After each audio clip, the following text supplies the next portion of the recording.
Hello everyone. अभी मैं हूँ उत्तर प्रदेश में और यहाँ मेरे सामने जो सर हैं ये उत्तर प्रदेश में सरकारी विद्यालय के शिक्षक हैं। आज हम जानेंगे उत्तर प्रदेश के विद्यालय और आप यहाँ कैसे शिक्षक बन सकते हैं, टीचर बन सकते हैं उसके बारे में।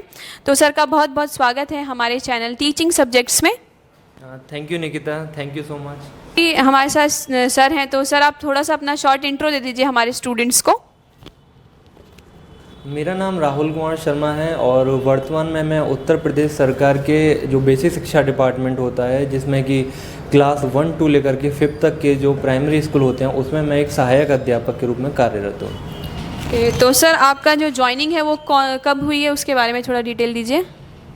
मेरी जो ज्वाइनिंग थी वो 2 जुलाई 2016 को डिस्ट्रिक्ट अलीगढ़ में हुई थी। उसमें एक ब्लॉक था अकराबाद, पहले मैं वहाँ कार्यरत था। फिर यूपी गवर्नमेंट के द्वारा कुछ स्कूलों को हर ब्लॉक से कुछ स्कूल ऐसे थे जिनको इंग्लिश मीडियम बनाया गया था, तो मैंने उसमें अपना ट्रांसफ़र लिया था और अभी मैं लोधा ब्लॉक में हूँ। तो इस ट्रांसफ़र के लिए भी आपसे कोई एग्ज़ाम या इंटरव्यू लिया गया था? जब इंग्लिश मीडियम बनाए गए थे तो जहाँ से डाइट का जो रहता है, तो डाइट ने वो एग्ज़ाम कंडक्ट कराया था। डाइट के साथ में वहाँ एक कमेटी बनी हुई थी जिसमें बीएसए सर, डाइट प्रिंसिपल थे। उन लोगों ने एग्ज़ाम कंडक्ट कराने के बाद में उसमें इंटरव्यू था। तब उस रिटन एग्ज़ाम और इंटरव्यू के बेसिस पे आपकी एक मेरिट बनी थी। उस मेरिट के हिसाब से आपको स्कूल चॉइस करने थे, जो भी आपको उसमें से लेने होते थे। तो जिस हिसाब से आपकी मेरिट थी, अगर आप जिस स्कूल को लेना चाहते हैं, आपके अच्छे नंबर हैं, तो आप वही स्कूल ले पाएंगे। अदरवाइज़ ये था कि मेरिट आपकी डाउन होगी तो जो भी आपकी लास्ट चॉइस होगी या फिर चॉइस में वो नहीं भी आ रहा होगा तो वो स्कूल दे देते थे आपको। ओके, मतलब कि अगर हमें इंग्लिश मीडियम स्कूल में ट्रांसफ़र कराना हो तो दोबारा से एग्ज़ाम क्वालिफाई करना पड़ेगा?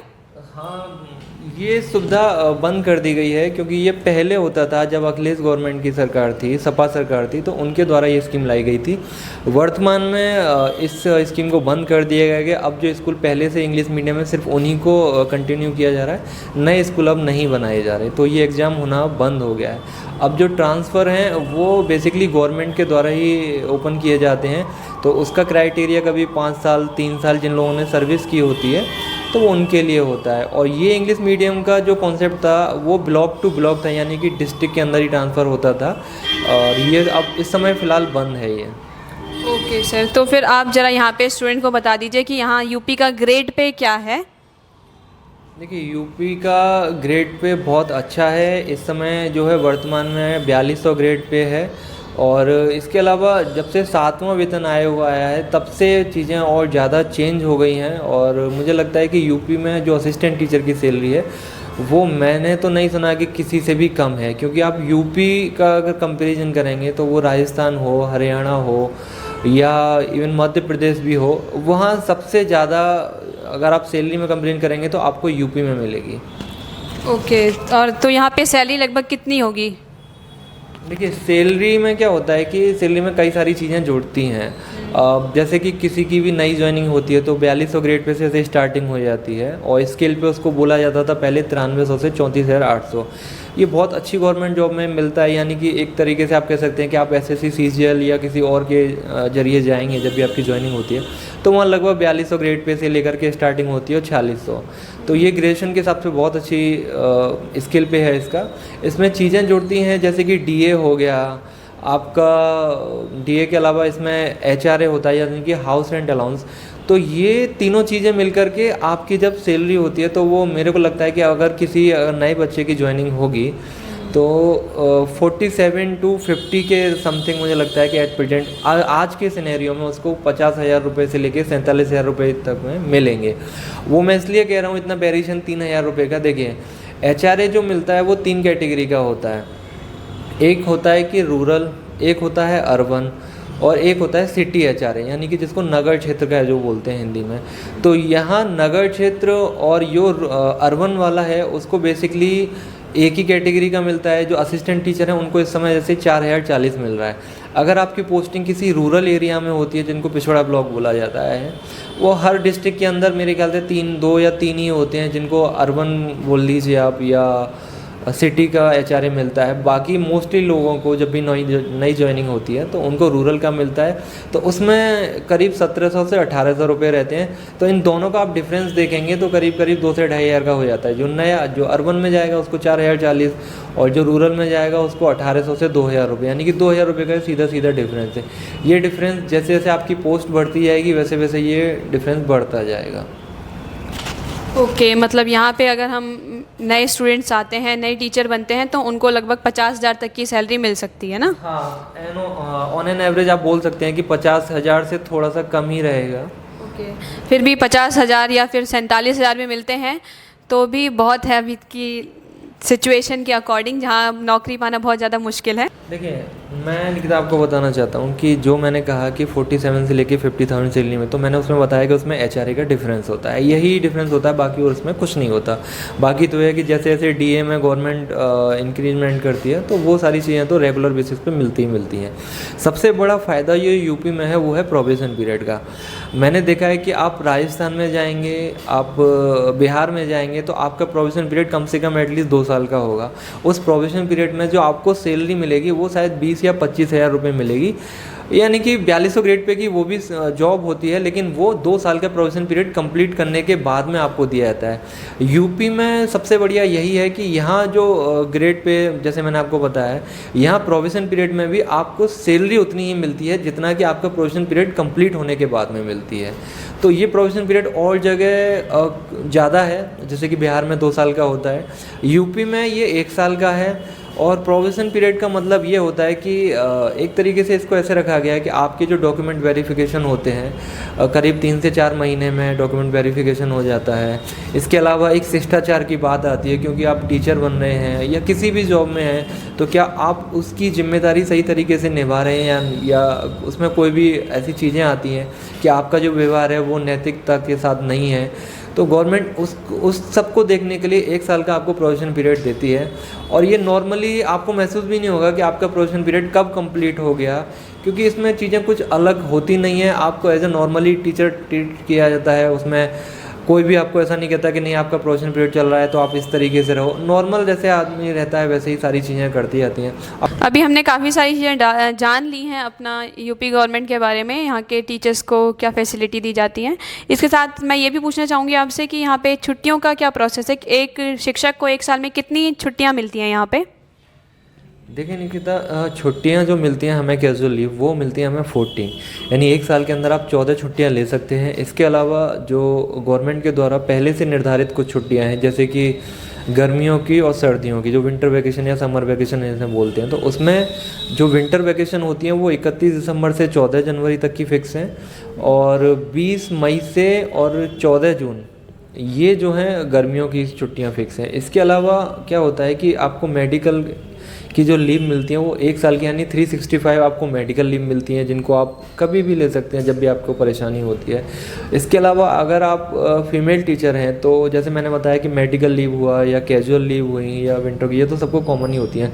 फीमेल टीचर को जो है 2 चाइल्ड के लिए मैटरनिटी लीव मिलती हैं, जो करीब 6-6 महीने की होती हैं, यानी 1 साल का वो मिलता है। और 2 साल की चाइल्ड केयर लीव मिलती हैं, जिनका जो बेबी होता है उसकी देख रेख के लिए ये छुट्टियां चाइल्ड केयर लीव मिलती हैं। ये करीब 14 साल तक के बच्चों के लिए आप ले सकते हैं। आपका बच्चा जब तक 14 साल का नहीं हो जाता तो आप उसके एग्ज़ाम दिलाने के लिए, या उसकी कंडीशन तबीयत कुछ ख़राब होती है या जो भी चीज़ें रहती हैं उसके लिए आपको 2 साल की मिल जाती हैं।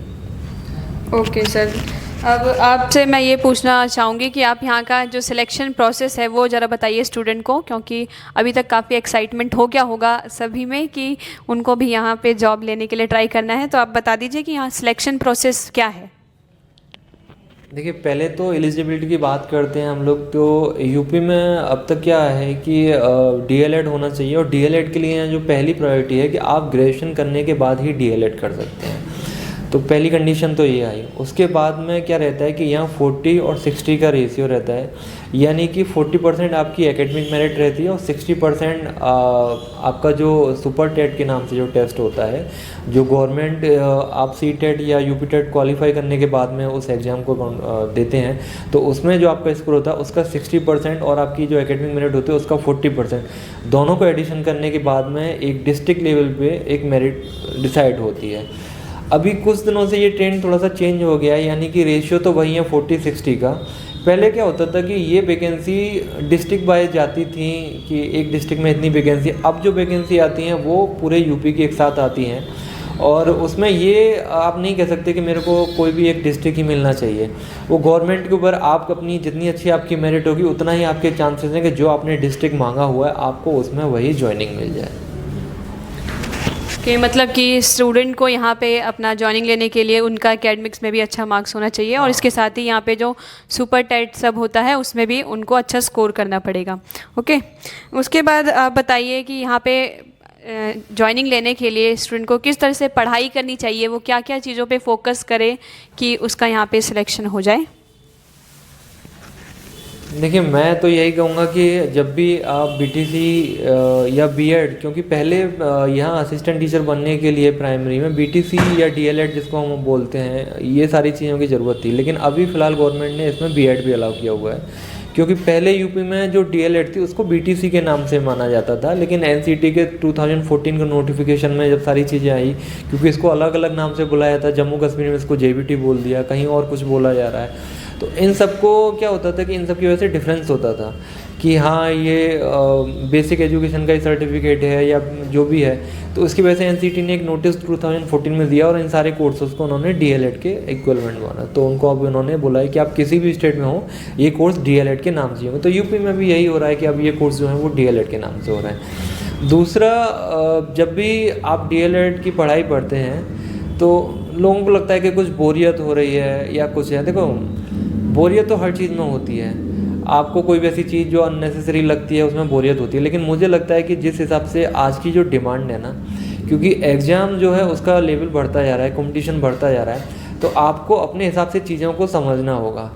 आप बुक्स में देखिए या जो भी आपका सिलेबस है वो कहाँ सुपर टेट की रिक्वायरमेंट पूरी कर रहा है और कहाँ आपके कंपटीशन की ज़रूरत को पूरी, तो मुझे लगता है कि आप उन चीज़ों पे तो ज़्यादा फोकस कर ही सकते हैं, तो अच्छे से पढ़िए।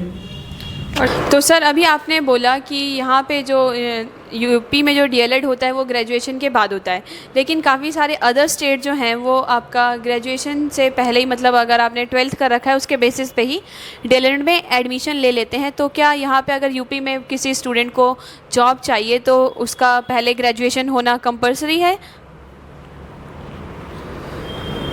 देखिए, यूपी में जैसे कि आप पूछना चाह रही हैं कि यहाँ अगर आप जॉब लेना चाहते हैं तो ग्रेजुएशन कंपलसरी है, तो मैं बोलूँगा हाँ, क्योंकि यहाँ का जो एलिजिबिलिटी का क्राइटेरिया है वो यही है कि आपकी जो एकेडमिक मेरिट बनेगी उसमें ग्रेजुएशन काउंट होगी। अब आपने अगर ग्रेजुएशन नहीं कर रखी होगी तो आप काउंट ही नहीं होंगे, एलिजिबिलिटी नहीं होंगे उसमें, तो इसके लिए आपको डीएलएड के साथ साथ ग्रेजुएशन होना ज़रूरी है।